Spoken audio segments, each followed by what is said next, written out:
Eh bien bonjour et à toutes, chers abonnés.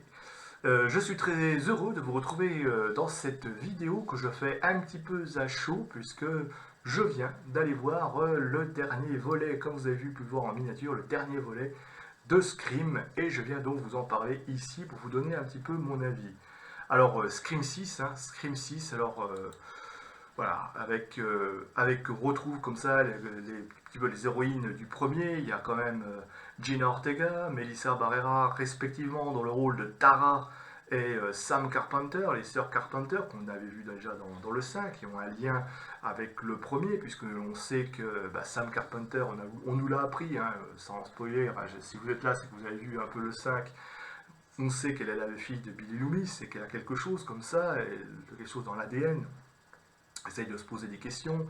Mais aussi, on a aussi Hayden Panettiere, Samara Weaving, Jack Champion, Mason Groding, mais aussi Courtney Cox, on retrouve. Dans un film réalisé par deux réalisateurs, on a Tyler Gillett, Matt Bettinelli-Holpin. Toujours à la production, on retrouve pas loin, on a Kevin Williamson, qui est coproducteur de ce film, donc il y a la patte de Kevin Williamson qui reste quand même dans ce film, sur un scénario de James Vanderbilt et de Guy Busick, toujours distribué par Paramount Pictures. Alors l'histoire, pour la vous faire courte, les survivants des derniers meurtres de Ghostface, le fameux Ghostface, les sœurs Carpenter, et ainsi que les jumeaux Chad, Mindy Mix, cette fois-ci on quitte Woodsboro et entament comme ça un nouveau chapitre de leur vie dans la ville de New York. Et là, ils vont être à nouveau victimes un peu de l'étrange nouveau tueur de Ghostface. Alors, est-ce que j'ai aimé ce film? Alors,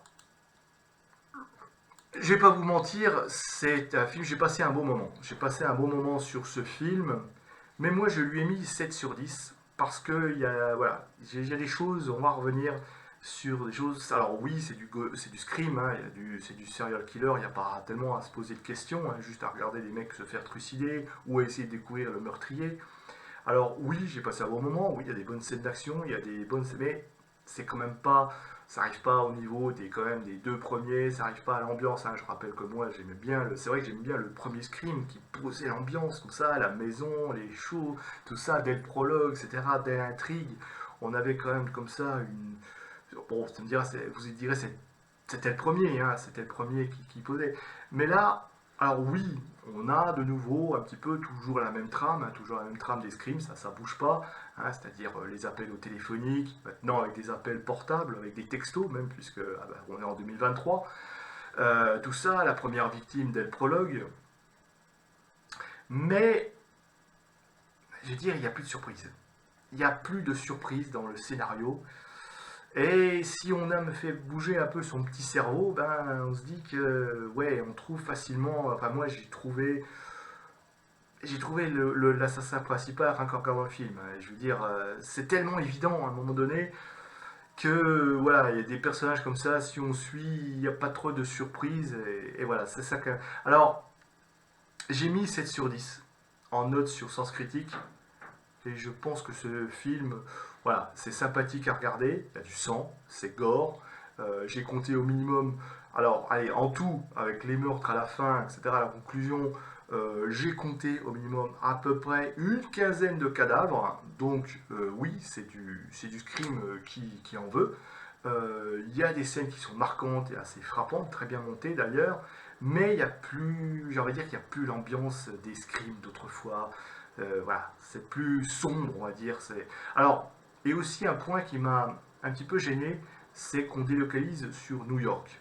Ok, d'accord, on passe de Woodsboro à New York, pourquoi pas. Mais alors dans ce cas-là, pourquoi tu montres pas New York? J'ai envie de dire, attends mec, t'es à New York, montre-nous New York, fais-nous balader dans les rues. Moi je m'attendais de ce nouvel opus, c'est aussi ok, on prend la ville de New York, la grosse pomme, et puis on va balader ce Ghostface dans les rues de New York, dans Central Park. Je pensais voir des scènes de nuit dans Central Park avec des victimes et Ghostface avec son couteau derrière. Non, non, Non, c'est un peu décevant de ce sens-là, c'est de se dire que oui, ça se passe à New York, mais elle aurait pu déménager à Londres, Paris, Alger, Marseille, où elle veut. Voilà, ça revient au même. Tout se focus autour des sœurs Carpenter, voilà, leurs histoires, un petit peu leurs histoires de famille, etc. Bon, comme d'habitude, hein, se conduit. Et à partir de là, la caméra, elle bouge pas, et on va autour de là, ça peut, voilà. Puis ça se passe dans les appartements, ça se passe dans des endroits un petit peu clos, comme toujours. Mais je veux dire, ça peut se passer n'importe où, dans New York, c'était la même chose. Autant rester à Woodsboro, hein, dans ce cas-là. Et ça m'a un petit peu déçu de ce point de vue-là, c'est que on ait eu une grande ville où on aurait pu faire des choses très intéressantes, des scènes qui auraient été très intéressantes. Voilà, comme je vous dis, moi je m'attendais à Central Park par exemple, et non, là on a une ville qui est quand même sous-estimée, un décor qui est vraiment sous-estimé de ce point de vue-là. Et puis aussi que le meurtrier, je veux dire, le meurtrier, je ne révélerai pas bien sûr, ne vous inquiétez pas, je ne spoilerai pas. Pour celui qui n'a pas encore vu le film, je ne spoilerai pas qui est l'identité du tueur à la fin. Mais je veux dire, c'est un petit peu évident quand on suit l'histoire. Voilà, ça m'a pas surpris. Je l'avais trouvé un petit peu. Je me disais, ok, il y avait deux tueurs comme ça, ouais, comme dans tous les scrims. Et je me suis dit, voilà, ok, c'est bon, c'est eux, bon bah j'ai gagné. C'était évident. Et puis aussi, peut-être aussi des choses. Bon, allez, je vais spoiler quelque chose. Si vous n'avez pas vu, vous pouvez ne bouchez-vous les oreilles 2 petites minutes. Un meurtre qui est pour moi évident. Celui qui a vu le 5 sait que Dewey, le petit ami de, de Gail Weathers, alias Courtney Cox, se fait tuer dans le film. Euh, bon, bah, il passe aussi dans le 6. Mais ça, à la rigueur, j'ai envie de dire, ça m'a pas étonné parce que je le savais depuis le 5. Je savais qu'elle allait, elle allait y passer, quoi. C'est évident, on se débarrasse des anciens, hein, c'est normal, c'est une nouvelle génération.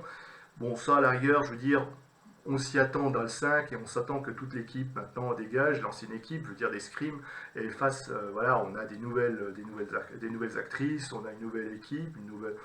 Bon, ça c'est un petit peu normal. Voilà, c'est bon, ça, voilà. Mais après, j'ai pas forcément, voilà, j'ai pas forcément détesté ce film. Et il y a son lot de scènes assez mémorables, hein, le prologue qui est pas mal, hein, avec, voilà, dans le bar, etc. Quand elle sort, le meurtre dans la ruelle, peut-être le rapport à New York, il est là, mais voilà, il est juste là, quoi. Après, ok, la scène dans le métro qui est pas mal faite, qui est vraiment bien filmée, hein, quand ils sont dans le métro, puis qu'ils doivent rechercher Ghostface, et puis le jeu avec les lumières, tout ça, les faux Ghostface, parce qu'ils sont quand même, voilà, c'est la veille d'Halloween, les gens sont masqués, d'ailleurs référence aussi, clin d'œil à des anciens films d'horreur, c'est devenu culte, mais voilà, ça joue sur les lumières, ça joue sur les éclairages, les ombres, la lumière qui se rallume, tout ça, Ghostface qui se rapproche, oui, ça j'ai trouvé, vraiment, c'était bien vu, c'est angoissant. Là, ça rappelle un petit peu, on va dire, les scrims d'autrefois. Pour le reste, ce que je reprocherais au film, c'est que des fois d'être un petit peu trop éclairé. Je veux dire, c'est trop clinquant, c'est trop éclairé. Il y a plus cette ambiance glauque et gloomy qu'il y avait un petit peu dans les tout premiers scrims, quand il y avait encore Wes Craven aux manettes. Et c'est ça un petit peu qui est dommage, quoi. Sinon, eh ben, oui, allez-y, c'est un bon petit divertissement. Alors, un slasher, bon, c'est ce que c'est, hein, un slasher. De toute façon, ça ne fait pas réfléchir, un slasher, voilà. Bon, on s'attend pas forcément à ce que ce soit une œuvre de cinéma, mais ouais, qui va vous faire réfléchir. Donc, mais on passe un bon moment. Voilà, l'enquête, même si on sait, voilà, je vous dis, si on sait d'avance ce qui va arriver, voilà. Et puis il y a quand même quelques révélations concernant un petit peu le personnage de Sam Carpenter, concernant son père, un petit peu cette façon qu'elle a de ces atomes crochus avec les masques. On sent qu'elle a ça dans l'ADN. D'ailleurs, à la fin, il y a cette scène où là, on sent qu'il y a un peu l'esprit de son père qui ressurgit. Et toujours ce mystère. Euh, bon, qui est assez prenant toujours je pense qu'on aura une révélation finale je pense qu'il y aura un 7, hein, forcément, un Scream 7, et on aura certainement une révélation finale à propos du personnage de Sam Carpenter. Ça n'en fait nul doute, surtout quand on voit la dernière scène, les deux derniers plans à la fin, ce plan sur le masque de Ghostface, et puis après, ça montre que c'est pas encore tout à fait fini. Bref, donc oui, c'est un film que j'ai quand même apprécié dans son ensemble. Je vous dis, il y a des très bonnes scènes, des bonnes scènes d'action. Un petit peu long sur le début quand même, c'est verbeux un peu au début, on se fait chier un peu, hein, je vous le dis tout de suite. Voilà, entre le prologue et puis à un moment donné, voilà, quand ils sont appelés par Ghostface, ça, voilà, les rencontres, tout ça, c'est intéressant, mais c'est un petit peu saoulant quand même. Mais alors après, oui, ça s'enchaîne sur les meurtres. Je vous dis, c'est assez gore, hein, 15 meurtres quand même, et puis des morts assez violentes. Hein, là, c'est Ghostface qu'ils ont poussé le truc. La scène de la supérette, hein, bien sûr, Ghostface avec un flingue, ça m'a bien plu.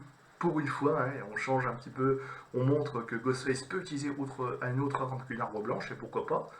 Euh, mais voilà, j'ai passé un bon moment, mais c'est quand même pas, voilà, ça arrive pas au niveau des Ghostface de 1996, 1998, tous les premiers quand il y avait Wes Craven aux manettes. Évidemment, on peut pas refaire voilà, c'est les premiers. Bon, il faut faire le deuil de cette trilogie, cette première trilogie qu'il y avait de Ghostface, qui n'a pas fait mon enfance, mais un peu moi, quand j'étais jeune adulte, mais bon, j'aime bien les slashers. Et voilà, moi j'aimais bien ça, j'aimais bien l'atmosphère du premier qui était porté comme ça. Bon, c'est la Ghostface nouvelle génération, c'est Scream nouvelle génération, c'est comme ça. C'est pas dire que c'est pas intéressant, ça a quand même son lot d'adrénaline. Et je vous dis, quand ça tue, bah, voilà, ça envoie du lourd, c'est gore, pas trop quand même, hein. Pas non plus déconner, on est en 2023, on n'aime pas, attention, hein. Alors oui, il y a une scène d'ailleurs, à un moment donné, il y a une scène où le mec, le petit ami de Tarak, et voilà, il s'embrasse, lui il se fait trucider par les tueurs au masque de Ghostface, et puis après, on le retrouve à la fin parce qu'il n'est pas vraiment mort. J'ai trouvé ça un petit peu abusé quand même. Bon, ok, voilà, on fait plus les adieux tragiques. Bon, pourquoi pas, mais bon, j'ai trouvé ça un peu. Tout le monde s'en sort, enfin bref, c'est pourquoi pas. Sinon, pour le reste, oui, je vous dis 7 sur 10, pas plus, pour des certaines. Voilà, pour ce côté un peu aussi, on le voit venir, et puis aussi parce que moi je trouve que New York aurait pu être mieux utilisé que ça. Je m'attendais voilà, à des scènes beaucoup plus prenantes avec Ghostface au-dessus des toits, ou je sais pas, ou Ghostface dans le truc. Mais pour le reste, allez, on va dire ça reste un bon scream. Certains diront mieux que le 5. Ah, j'avais aimé aussi le 5 quand même, hein, même si oui, c'est pareil.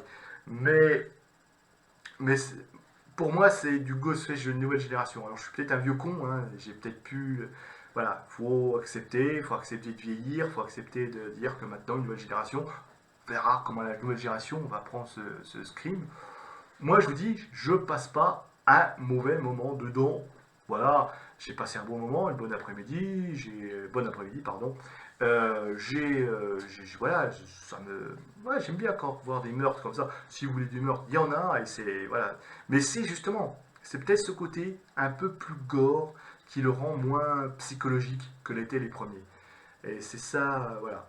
Les premiers Scream étaient beaucoup psychologiques. Il n'y avait pas trop de morts, mais toute l'angoisse venait justement de l'atmosphère que ça engendrait. Là, il y a du gore, ça on s'ennuie pas, il y a des scènes d'action, hein, partout, mais finalement, l'aspect psychologique du tueur passe au second rang. Voilà.